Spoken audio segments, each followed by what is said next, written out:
sweating in a picture that was painted by a genius. Did you know that you're immortal? And you'll always be remembered, even if they never see you. And you're listening to drivel. And you're part of your companion. And your glasses have a slowly. And your balls feel the children. And the baby has no nappies. And your slow triangle. And you are out of all proportion. And I hate these people. Well, I grew up in a household that I had a mother who's a journalist, who's still alive, who's a journalist, and a father who's an advertising art director. So I was always in a very creative household. And my father he had an office in the house, and he'd be sat in the office, and there'd be lots of pieces of paper with drawings on them, and he'd be sat there most of the time doing nothing, and then suddenly he'd write something down, and then there'd be a long pause, and then, so I was very nurtured. I was in a family where I never heard the phrase proper job. That was never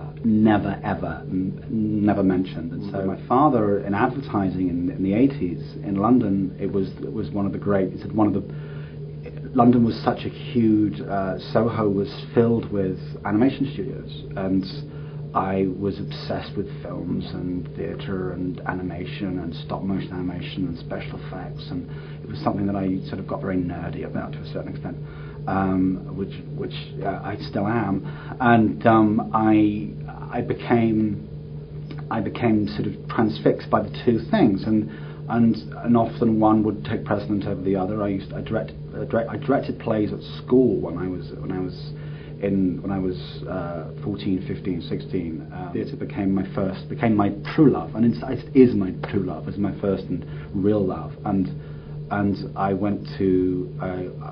left school, went to Bristol University, studied drama at Bristol, and I had a mentor there, a professor who sort of took me under his wing, because I was trying to act at the same time. He said, you know what, when you take notes from me, what you're really listening to is how I give the note rather than the note itself, so I think you're better off being a director than an actor.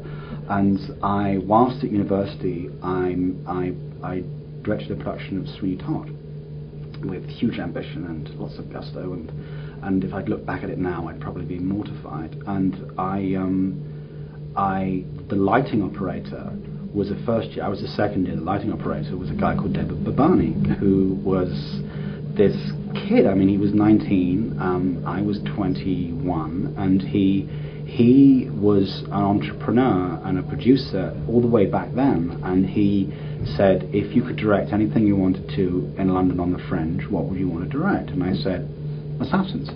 And he said, let's do Assassins. So we got a professional cast and did the London revival on the Fringe of Assassins in a tiny theatre, 70-seater theatre, with a professional musical director who's Caroline Humphreys, who's our musical director on this, who we had a meeting at a service station with, because she was on her way to holiday, and we had mutual friends, and she saw the passion in us, and she decided to do it, and she really wanted to do the show, and it was a hit. It was a tiny theatre, but it got rave reviews, and it propelled David into the career that he has, and it helped me get the job as resident assistant director at the Donmar. Sam hired me at the Donmar in 99, 2000, and but even, I mean, way back then, I mean, there's something that's not apparent when I speak, is that I had a terrible stammer, and I was extremely shy, and the animation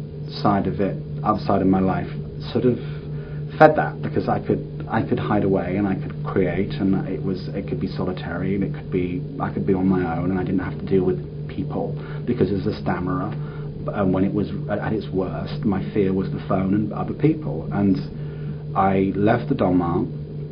I did my time at the Donmar, and I left. And a combination of my shyness and my age meant that I was knocking on doors and they weren't opening. So I went to animation, and then David got a building. He got a new building. He got the Menier Joplin Factory.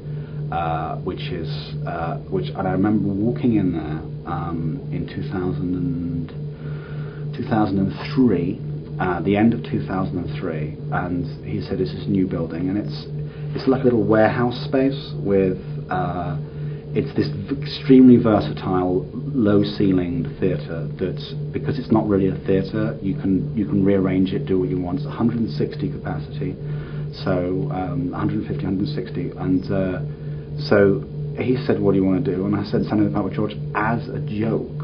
Because I just thought there's no way it would fit in the space and there's no way it could work, and then the animation part of my brain kicked in.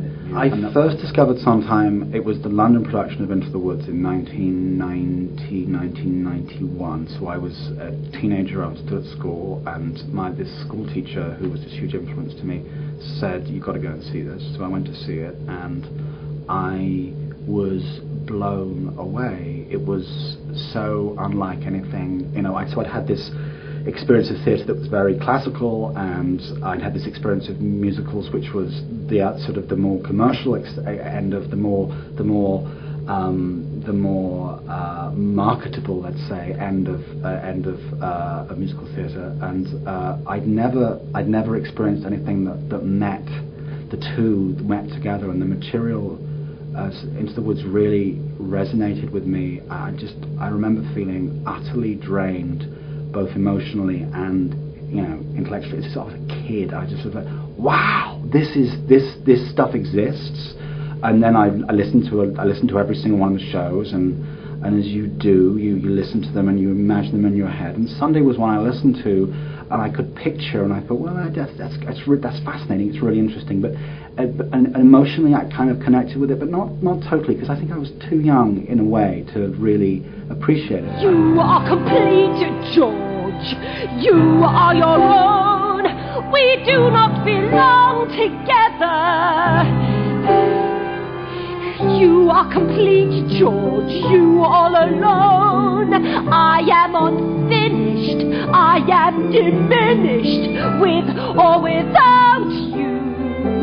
We do not belong together, and we should have belonged together. What made it so right together is what made it all wrong. I remember when I spoke to Sondheim about this, and he said, so how did you first come to the piece? And I told this story about it's a piece I used to admire, but I never quite got it until I got a little bit older, and certain things, I got certain experiences of life under my belt. I'd lost people, and I'd fallen over a number of times, both personally and professionally. And he said, yes, it's for everyone who's ever failed as an artist. He sort of got very passionate about it. That's what it's who it's there for. It's for anyone who's ever endeavoured to do something that's bigger than themselves and stumbled along the way. So when I listened to Sunday again, the first time I listened to it, when I had just put the idea out there that I might do it, I listened to it. I remember I sat in a room, I listened to it, and I didn't move for about half an hour afterwards. I sat there thinking, this is extraordinary. I was totally, I had that same emotional experience that I had way back when I was a kid for Into the Woods. I had this very visceral, very real connection to it, and I thought, this is just beautiful. So I beautiful and moving and intelligent and rich in so many ways. So I replayed the CD, put my headset on, and started imagining it. And of course, my visual vocabulary, I think visually, because of my background, because of nurture and nature. I think very visually, and the idea of animation just came, and it arrived in a very rough form. The idea, well, there are three characters here. There's George, there's Dot, and there's the painting. How do you serve the painting? And you tell the story of the painting. You start from the very beginning. You start from the first line of the first sketch, and you go right the way through to the last dab of paint. And no, that's not quite what it is that we've done. The last dab of paint being perhaps the least theatrical idea in the world. There we go. It's not grand enough a finale. That was the core of the idea. And a very dear school friend, Tim Bird, who's the projection designer, who also had a passion for animation and also had a passion for theatre, and was working as a professional animator and dabbling in the use of projection in theatre as a sideline, but he's very established in the UK as an animator and a graphic designer and in the commercial world. I phoned him up and I said, I've got something. I've got an idea for a show. Finishing the hat. How you have to finish the hat. How you watch the rest of the world from our window while you finish the hat. Mapping out a sky. What you feel like planning a sky. What you feel when voices that come through the window go until they distance and die. So we had this pitch and we kept on gathering people and along the way, and so we finally opened with an extraordinary cast in a fringe venue in London. And I remember, and it took so much effort and strain and fear to put it on, and it opened and it was this hit. It was this immense hit, and then it transferred to the West End, and there was whispers and talk, and well, perhaps if we perhaps this show could go to New York, and here I am sat now having this discussion. So it's how something can start with someone with their headphones sat in a room going, okay, let's give this a shot, and now can end with a show which is on Broadway, which is fabulous. I suppose what I felt more than anything else was pride in the work that we'd achieved, that we'd all done, that as collectively as a company, I've immense pride in my cast, and pride that we'd got to where we got to, and and whatever came next didn't, it was, yes, as the side of me that can understand Act 2, George. So what came next was frightening, but at the same time, that my mentality when I did it at the Menier was, I have nothing to lose, and I tried to remind myself of that when I came here. Well, you know what? This is your Broadway debut. It could be your only Broadway show. You've got nothing to lose. You can just let it be, and don't get caught up in any of that sense of trying to create a momentum or whatever. Just do the work that you love doing. Relish the fact that it's not a proper job, or relish the fact that it's not that you wake up every morning wanting to get to the theatre or wanting to get to the rehearsal room, and the other side of it, the product, the product is what it is, and as long as you feel like you've done your best, and as long as you realise that if you were to do it again in 5 years' time, you'd probably do it a lot better.